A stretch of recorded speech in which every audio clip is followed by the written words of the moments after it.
하나님께서는 우리들에게 복 주시려고 오늘도 우리를 주의 집으로 불러주신 줄로 믿습니다. 우리가 하나님을 예배하기 위해서 나온다는 것은 참으로 큰 복을 받은 것입니다. 왜냐하면 우리가 이 자리에 나오기 위해서는 여러 가지의 것들이 갖추어져야 되기 때문에 그렇습니다. 우리가 건강이 없으면 이 자리에 나올 수가 없습니다. 여러 가지 형편과 처지가 여의치 못하면 역시 나올 수 없게 되는 것이 아니겠습니까? 하나님께서 오늘 우리로 하여금 여러 가지의 것들을 허락하시어 하나님 앞에 나와 예배할 수 있도록 불러주신 것 감사하고, 우리를 부르심은 우리들의 삶을 풍성하게 하고 아름답게 하고 복 주시기 위해서 불러주셨기 때문에 역시 우리가 하나님 앞에 감사와 찬송과 영광을 올려드리게 되는 것입니다. 여러분, 인생을 사시면서 여러분은 인생을 얼마나 최선을 다해서, 마음을 다해서, 힘을 다해서 살아오셨습니까? 우리가 가만히 지나온 날들의 후회스러움들을 보게 되면 우리가 우리의 인생을 살면서 우리의 마음을 다하지 못하고 힘을 다하지 못하고 우리의 정성을 다하지 못해서, 그래서 우리의 삶의 걸음들 속에 후회를 남기는, 때로는 부끄러움을 남기는 그런 일들을 우리가 경험해 왔다라고 할 수가 있습니다. 우리가 하나님을 섬기는 일에도 너희는 마음을 다하고 정성을 다하고 힘을 다하고 목숨을 다하여 하나님을 사랑하라 하는 말씀과 같이 우리가 하나님을 섬기는 신앙하는 일에도 우리의 마음을 다해 가야 하듯이 우리의 모든 일상의 생활도 우리가 마음을 다하는 일이 필요하다 하겠습니다. 파레토의 법칙이라고 하는 것이 있습니다. 80대 20이라고 하는 책으로 번역되기도 했습니다.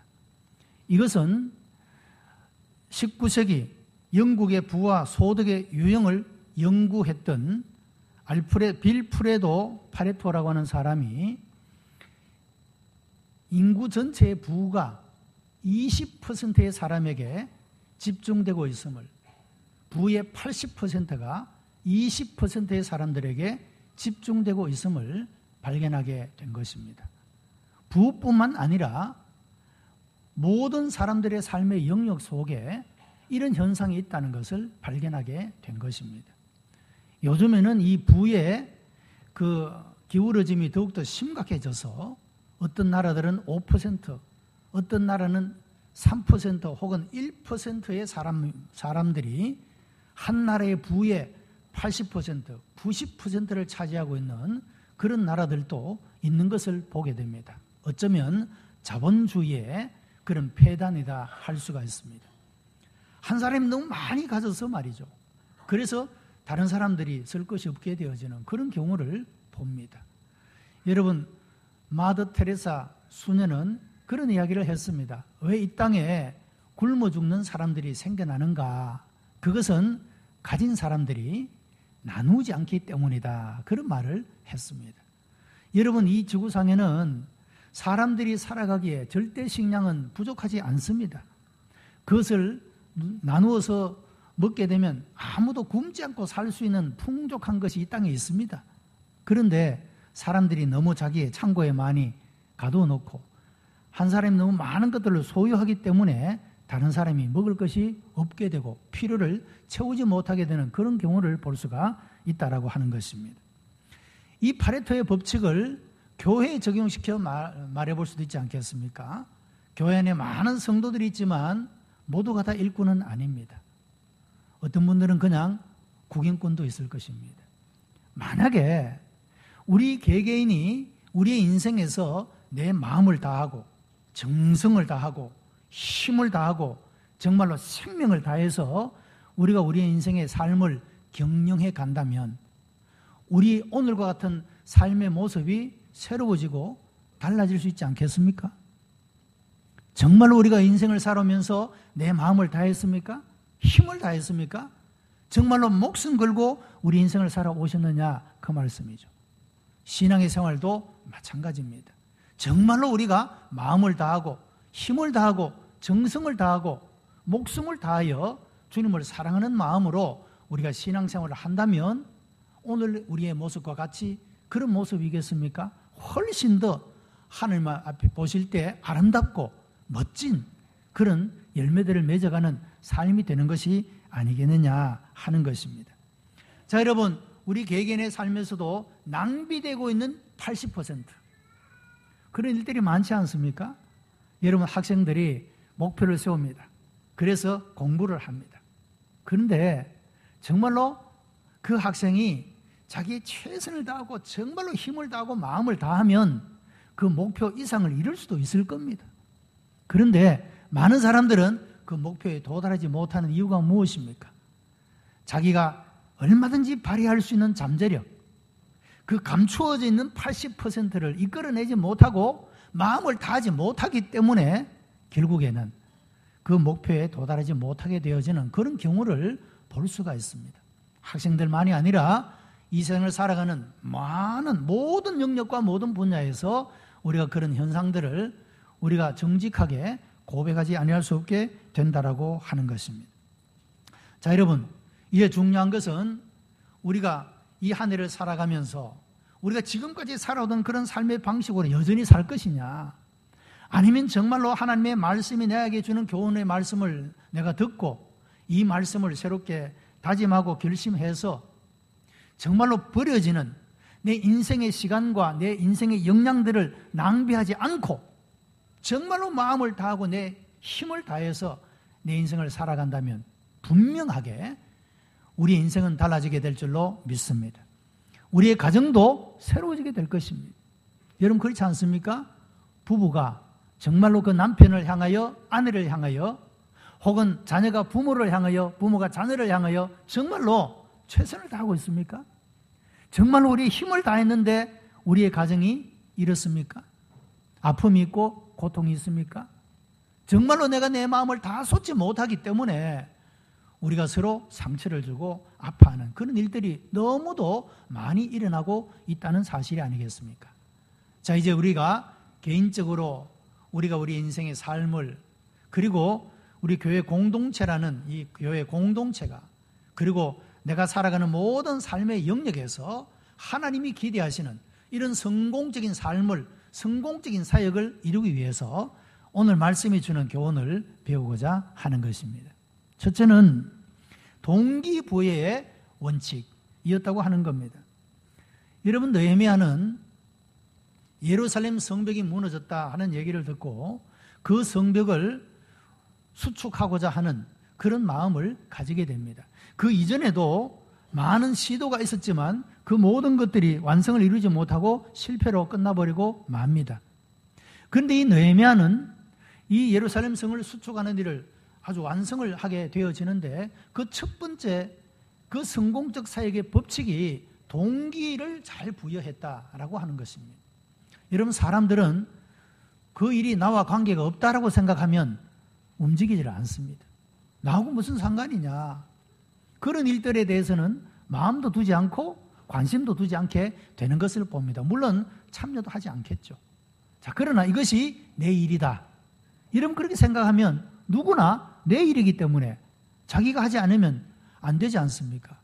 내 일이라고 여겨지게 될 때 그 일에 참여할 수 있게 된다고 하는 겁니다.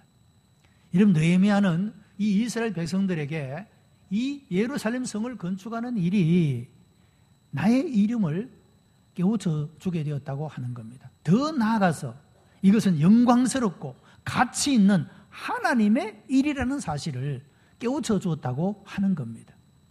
그러자 이스라엘 백성들은 그전까지는 많은 사람들이 시도해 왔지만 마음이 움직이지 않았던 사람들이 이것이 내 일이 아닌 줄 알았는데 내 일이었고 이것이 하나님의 영광을 드러내는, 하나님이 기뻐하시는 하나님의 일이로구나 하는 사실을 깨닫게 된 것입니다. 그래서 이 사람들이 마음을 같이 하고 뜻을 같이 해서 그 일들을 감당하게 되었다라고 하는 것입니다. 느헤미야 1장 10절에 보면 왜 이 일을 하는지, 이들은 주께서 일찍 큰 권능과 강한 손으로 구속하신 주의 종이요 주의 백성입니다 라고 말하고 있습니다. 그리고 2장 17절에 보면 예루살렘 성을 이제 중건합시다, 중건하여 다시 수치를 받지 맙시다라고 이 느헤미야는 이스라엘 백성들을 향하여, 여러분은 하나님의 백성들입니다. 이제 우리가 예루살렘 성을 수축해서 다시 하나님의 백성으로서 수치를 당하는 일이 없도록 합시다라고 동기를 부여하게 된 것입니다. 이 예루살렘 성벽을 건축하는 이 일이 하나님의 일이요, 이것은 우리 민족의 일이요, 나아가서 우리 개개인의 삶에서 부끄러움을 당하지 않게 만드는, 하나님의 영광을 드러내는 그런 아름다운 일이라고 하는 사실을 이야기하게 된 것입니다. 본문 3장에 보면 여러 지역과 여러 사람들의 이름이 나옵니다. 특별히 드보아 사람은 예루살렘 남쪽으로 16km나 떨어져 있고 해발이 850m나 되는 고지대에 사는 사람입니다. 여러분, 이 사람이 예루살렘 성벽하고 무슨 관계가 있겠습니까? 예루살렘 성벽이 세워져 있든지 무너져 있든지 자기하고 아무런 관계가 없습니다. 그러나 이 느헤미야의 말을 듣고 이 일은 하나님의 일이요, 이 일은 나와 관계된 일이로구나 하는 사실을 깨닫게 되고 참여하는 그런 모습을 봅니다. 기본 사람 몰라다와 메로노 사람 야도는 행정적으로 볼 때 이 유다 예루살렘과는 아무런 관계가 없는 지역의 사람들이었습니다. 그럼에도 불구하고 그들은 적극적으로 참여한 그런 모습을 봅니다. 이스라엘 모든 사람들은 성을 중건하는 일이 바로 하나님의 일이라고 받아들였기 때문이라고 하는 것입니다. 사랑하는 성도 여러분, 우리가 교회 일도, 그리고 나아가서 우리의 가정의 일도, 우리의 직장의 모든 일들도 마찬가지입니다. 우리가 어떤 의식을 가지고 살아가야 우리가 정말로 우리 인생의 삶에 최선을 다할 수 있고 모든 삶의 영역에서 우리가 정말로 아름다운 열매를 맺어갈 수 있느냐 하는 것입니다. 요한 칼빈은 직업 소명론을 말했습니다. 사람이 어떤 직업을 가졌든지 그 직업은 하나님께서 그 일을 하도록 부르신 것이다, 맡기신 것이다, 그런 말을 했습니다. 여러분, 우리가 가정에서 하는 일, 직장에서 하는 일, 교회에서 하는 일, 이 모든 것들이 교회에서 하는 일만 하나님의 일이 아니고 가정에서 하는 일, 직장에서 하는 일, 내가 삶의 모든 영역에서 행하는 일이 하나님께서 나를 그 일을 하도록 그곳에 심으시고 그곳에 두셨다 믿으시기 바랍니다. 그러면 내 삶의 모든 영역의 일이 하나님의 일이 될 수가 있다는 것입니다. 하나님의 일입니다. 그리고 그 모든 일들은 내 삶을 풍성하게 하고 아름답게 만들고 내 삶의 의미와 보람과 가치를 만들어주는 그런 일이 되어줄 수가 있다라고 하는 겁니다. 느헤미야는 온 이스라엘 백성들에게 이런 동기를 부여했습니다. 여러분이 하고 있는 모든 일이 가정의 일, 교회의 일, 직장의 일, 모든 일들이 다 하나님의 일이라고 하는 사실을 깨우쳐주게 될 때 그들은 예전과는 다른 마음으로 가정의 일을 하고 직장의 일을 하고 교회 일을 하게 된 것입니다.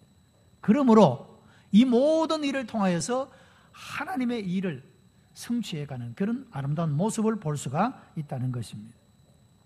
골로새 3장 17절에서 사도 바울은 무엇을 하든지 말에나 일에나 주 예수의 이름으로 하고 그를 힘입어 하나님 아버지께 감사하라, 그렇게 말했습니다. 자, 여러분, 이제 우리의 마음을 하나님의 말씀에 두고, 그래서 이제까지 교회 안에서 행하는 일만 주님의 일이고 가정의 일이나 직장의 일은 세상의 일이라고 생각해 왔다면 그것이 아니고, 하나님은 내가 어디 있든지 무엇을 하든지 이 모든 일이 다 하나님께서 나에게 주신 하나님의 일이로구나, 그렇게 믿고 우리의 마음을 다하고 최선을 다해서 감당함으로 우리의 삶이 새롭게 되고 변화되고 놀랍고도 아름다운 열매를 맺어가는 그런 우리 성도들이 되시기를 바랍니다. 두 번째는 연합의 원리라고 하는 것입니다. 느헤미야 3장에는 15가지 이상의 직업이 나오고 75명의 이름이 기록되어 나옵니다. 이 사람들은 모두가 다 각각 자기의 맡은 일들이 있고, 그리고 다른 사람의 일들과 연합이 되어서 마치 하나의 모자이크를 만드는 것처럼 각각 자기의 일들을 감당하고 그 모든 일들이 연합되어서 하나의 퍼즐이 완성되고 모자이크가 완성되어지는 그런 모습을 보게 되는 것입니다. 네헤미야는 구역을 나누었습니다. 구역을 탁탁 나누어서 이 구역은 누구에게, 이 구역은 누구에게 구역을 탁 나누어줍니다. 그리고 각각 사람들은 다 이것이 내 일이라고 여기고 하나님의 일이라고 여기고 마음을 다하고 정성을 다하고 힘을 다하고 최선을 다해서 그 일을 감당하게 된 것입니다. 여러분, 양문이라고 하는 것입니다. 양문. 이것은 양문이 아니고 양들이 들어가는 문, 양문이라고 하는데, 이 양문들을 수축하게 될 때 누구에게 맡겼느냐 하면 제사장들에게 맡깁니다. 여러분, 양문을 가장 많이 이용하는 사람이 제사장입니다. 이 양문을 통해서 하나님께 드릴 제물을 끌고 들어가게 되는 거죠. 그래서 하나님 앞에 드릴 예물이니까 흠도 없고 점도 없는 그런 깨끗하고 정결한 그런 제물들을 골라서 선별해서 그 문으로 들어가게 되는 것입니다. 그러니까 이 양문을 제일 많이 활용하고 사용하고 하는 사람이 제사장들이기 때문에 그 양문을 수축하는 일은 제사장들에게 맡겨놓은 것입니다. 자기 일이라고 생각되는 거죠. 아, 이것은 내 일이라. 그렇게 생각하니까 마음을 다하고 정성을 다하게 된 그런 모습을 보게 되는 것입니다. 여러분, 이와 같이 사람들은 각각 자기가 맡은 일을 내 일이라고 여기고 하나님의 일이라고 여기면서 각각의 일들을 감당하고, 또 다른 사람들이, 또 옆에 사람들이, 또 그 다음에 사람들이 다 각각 자기에게 맡은 일들을 함으로 하나님의 큰 그림, 하나님의 큰 그림의 모자이크를 형성하게 된 그런 모습을 보게 된다라고 하는 것입니다. 3장에 가장 많이 등장하는 단어가 다음은 next라는 말입니다. 이 말은 히브리어로 외알이라는 말인데, 이 말은 계획과 분담과 책임이라고 하는 그런 의미를 가진 말이 됩니다. 여러분, 이 모든 사람들이 한 사람도 소외됨이 없이 사람들이 다 각각 구역을 맡았어. 그래서 한 사람도 빠짐없이 그 사람들이 책임을 지고 그 구역의 일들을 완성하도록, 그 구역의 건축을 완성하도록 이렇게 했단 말씀이죠. 그러니까 아무도 소외되는 사람이 없습니다. 자기가 싫어서 버리고 도망간 사람 이외에, 오늘 본문에 보면 그런 말씀이 나오죠. 5절 말씀에 드고아 사람들이 중수했으나 그 귀족들은 그들의 주인들의 공사를 분담하지 아니하였으며, 여러분, 하나님의 귀하고 아름다운 일들이 펼쳐지는데도 여기에 참여하지 않는 사람들도 있더란 말씀이죠. 이런 사람들은 하나님 앞에 영광을 올려드리고 인생의 삶을 가치 있고 아름답게 만드는 삶에 실패한 사람들이라고 할 수가 있습니다. 그러나 이 외의 사람들은 다 마음을 같이하고 기쁜 마음으로 즐거운 마음으로 하나님께서 주신 그 일들에 참여하고 그 일들을 최선을 다해서 마음을 다해서 완수했던 그런 모습을 보게 되는 것입니다. 자, 여러분, 우리가 하나의 조그마한 단체를 운영함에 있어서도 마찬가지입니다. 거기에 속한 사람들이 각각 자기의 일들에 최선을 다하고 그 사람들이 또 큰 목표, 그 목표를 향해서 함께 마음을 모아가면 몰라보게 달라지는 사역이 될 수가 있다는 것입니다. 서로 마음이 같지 않아서 말이죠. 같은 곳에서 일하면서도 그저 서로 상처를 주고 서로 시기하고 밀어내고, 여러분, 이렇게 하면 그 공동체는 무너지게 됩니다. 그러나 함께 일하는 사람들이 그와 같이 마음을 같이 하고 서로 격려하고, 위로하고 붙잡아주면서, 여러분, 그렇게 일하면 나도 보람되고 기쁨 있게 되고 모두에게 그 공동체 전체가 여러분 아름다운 열매를 맺게 되는 것을 볼 수가 있다는 겁니다. 연합의 원리입니다. 특별히 여러분, 주님의 교회 일은 그러해야 될 줄로 믿습니다. 우리가 마음을 같이 하고 뜻을 같이 해서 하나님의 기뻐하시는 그 일을 위하여 내 각각의 주어진 일들을 감당할 뿐더러 빌립보의 말씀처럼 다른 사람들의 일들을 돌아봐 주님의 기쁨을 충만하게 만드는 이런 사역이야말로 성공적인 사역이요, 하나님께서 기뻐하시는 그런 삶의 모습이라고 말할 수가 있다라고 하는 것입니다. 여러분, 제사장들은 예배가 우선이라고 할 수 있으나, 그러나 양문을 건축하는 일에는 이것은 우리가 담당하겠다 하고 그 양문을 건축하는 일을 합니다. 또 우시엘은 금장색입니다. 아주 정교하게 이 금을 세공하는 그런 일들을 한 사람입니다. 손이 얼마나 귀했겠습니까? 그러나 이 사람들도 거칠은 그런 건축에 하는 일들에 참여하게 된 모습을 봅니다. 여러분, 요즘은 보험들이 하도 다양해져가지고 말이죠. 축구를 잘하는 축구 선수들은 발 보험을 든다고 하죠. 손가락을 아주 많이 쓰는 피아니스트들, 유명한 피아니스트들은 손가락 보험도 든다고 하죠. 보험이 아주 다양해지는 것을 봅니다. 그렇게 그야말로 손가락 다치면 이게 완전히 경제와도 관계 있지 않습니까? 발을 다치면 완전히 무너진 것 아니겠습니까? 그런 사람들이 그럼에도 불구하고, 그런 위험이 있음에도 불구하고 하나님의 일에 참여하고 있다는 거예요. 기쁨과 즐거움을 가지고.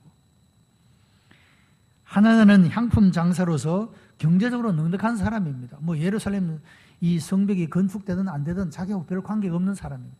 그럼에도 불구하고 그는 돈만이 전부가 아니라 이 일이 자기 인생의 삶을 보람있고 의미 있게 만들고 가치 있게 만드는 하나님의 일인 줄 알고 참여하게 된 그런 모습을 봅니다. 르바야는 예루살렘 지방의 절반을 다스리는 그런 높은 관리였었습니다. 이 사람도 예루살렘 성벽을 건축하는 구역을 맡아서 그 구역의 건축에 동참하는 그런 모습을 봅니다. 자, 여러분, 이와 같이 인간적으로, 세상적으로 보면 자기와 별로 연관이 없는 듯해 보이는 그 모든 사람들이 다 마음을 같이하고 뜻을 같이해서 연합해서 이 모든 일들을 감당하고 있더라, 그런 말입니다. 우리 교회는 35년의 역사를 가지고 있는 교회입니다. 여러분, 오늘날 이와 같이 부흥하는 교회로 성장하기까지 개척시대로부터 많은 사람들이 땀을 흘리고 눈물을 흘리고 하나님 앞에 그야말로 마음을 다하고 힘을 다하고 목숨을 다해서 헌신의 오것이를 뿌렸습니다. 그런 열매들을 오늘 거두고 있으며 앞으로도 또한 거두게 될 것입니다. 여러분, 우리들은 그분들을 존중해야 합니다. 그러나 그분들이 또 기억해야 될 것은 끊임없이 새롭게 오는 우리의 새 가족들, 새로운 얼굴들을 우리가 결단코 외면하거나 여러분, 그런 분들이 마음의 상함을 가지지 않도록 우리가 더 낮은 자세에서 더 겸손한 모습으로 섬기고 그분들을 사랑하고 돌봐줘야 된다고 하는 겁니다. 여러분, 혹 새가족들은 그런 생각할지 모릅니다. 우리 교회 안내하시는 분들의 얼굴이 왜 저렇게 좀 굳어 있느냐, 혹 그렇게 생각할지 모릅니다. 우리는 그냥 쇠습니다. 늘 해왔던 대로. 그런데 우리는 잘 못 보지만 새가족들은 보입니다.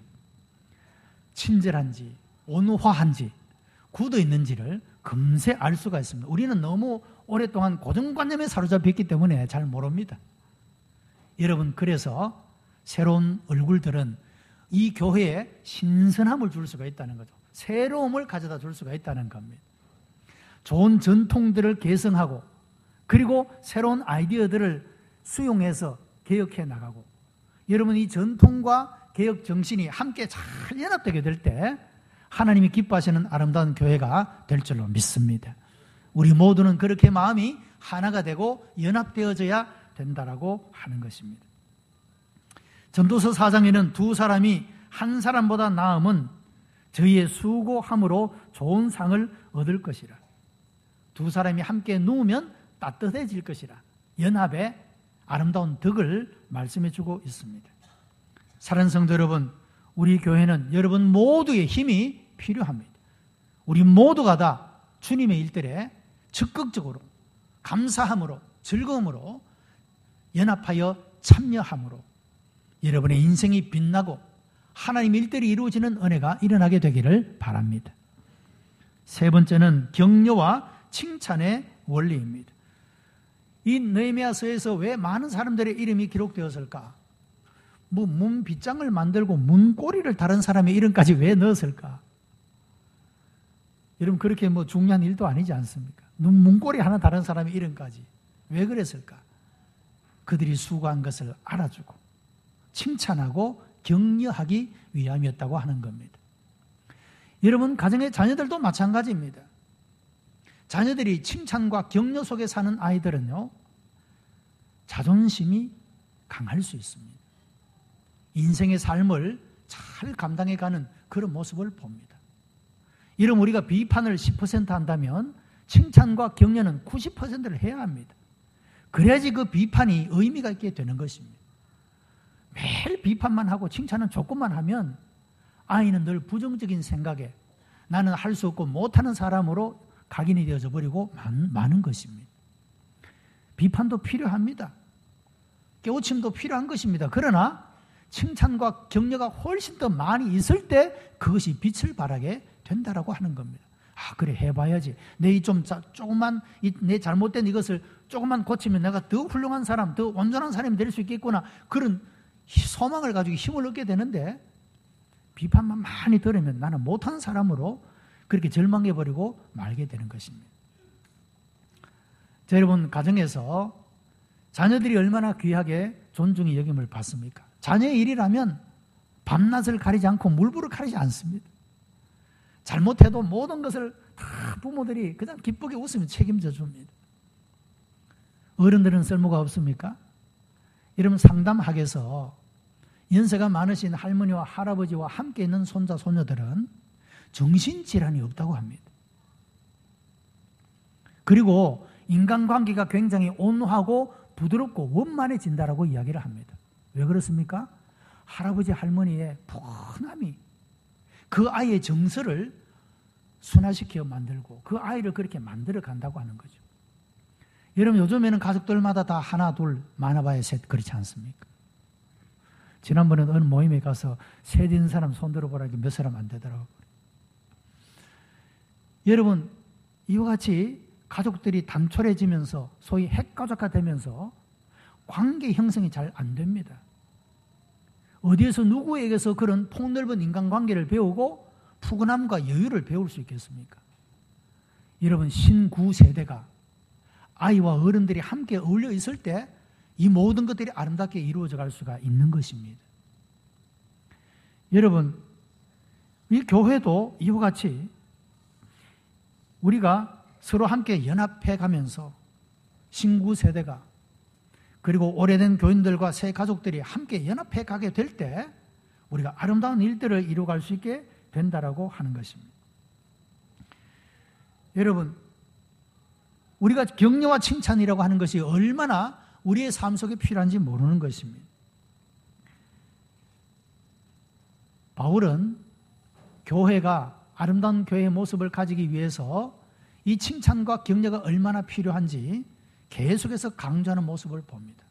내가 피차 서로 격려하고 위로하라, 이렇게 강조를 하는데 왜 그렇게 하고 있냐면 바울 자신이 그 칭찬과 격려 때문에 세움을 받고 쓰임을 받는 사람이 되었던 자기가 경험한 사람입니다. 이런 바울은 다메섹에서 부활하신 주님을 만나게 되고 자기 나름대로 변화되고 새롭게 되었습니다. 그러나 아무도 그의 변화를 인정해 주지 않습니다. 왜냐하면 어제까지 예수 믿는 사람들을 핍박하고 죽였던 사람들이기 때문에 아무도 믿어주지 않습니다. 저 사람이 그냥 거짓 변화가 되었다고 사람들은 그렇게 생각했습니다. 그런데 이때에 바나바라고 하는 사람이 바울을 믿어줍니다. 다소에서 은거하고 있는 이 바울을 찾아내서 안디옥에 와서 같이 교회 사역을 하게 만듭니다. 그리고 늘 그를 앞장 세워 나갑니다. 세워줍니다. 인정해줍니다. 칭찬하고 격려해 주었습니다. 어떻게 되었습니까? 기독교 선교 역사에 있어서 바울만큼 위대한 선교사는 없습니다. 신약 성경 27권 중에 13권이나 기록을 했습니다. 얼마나 아름다운 영향을 끼쳐준지 모르는 것입니다. 칭찬과 격려가 이와 같이 위대한 사람을 만들어 놓았다 할 수가 있는 것입니다. 여러분, 조류학자들은 기러기가 이런 기역자 모양으로 날아가는 것이 단순히 멋있게 보이기 위해서 날아가는 것이 아니라고 말합니다.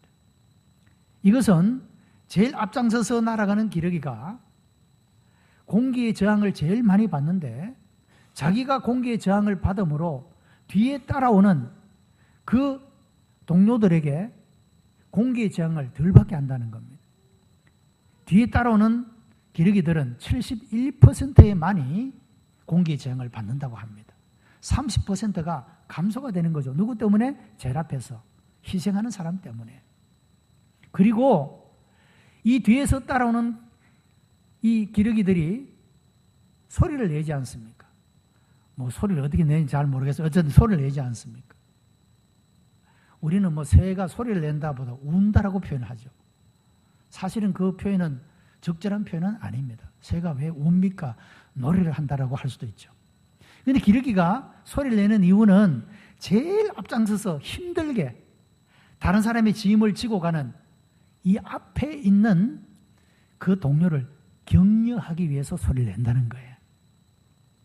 여러분, 이 교회 안에도 많은 일꾼이 있지 않습니까? 우리가 소리를 낼 때 비판의 소리, 원망의 소리를 내지 말고 격려와 칭찬과 위로의 소리를 내시기 바랍니다.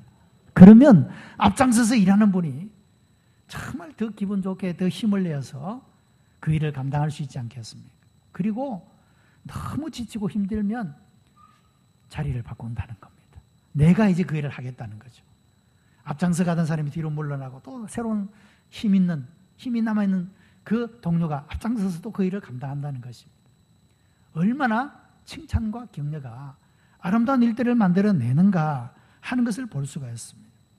자, 여러분, 우리는 얼마나 그동안의 삶이 비효율적인 언어와 삶의 모습을 가지고 살아왔는지 모릅니다.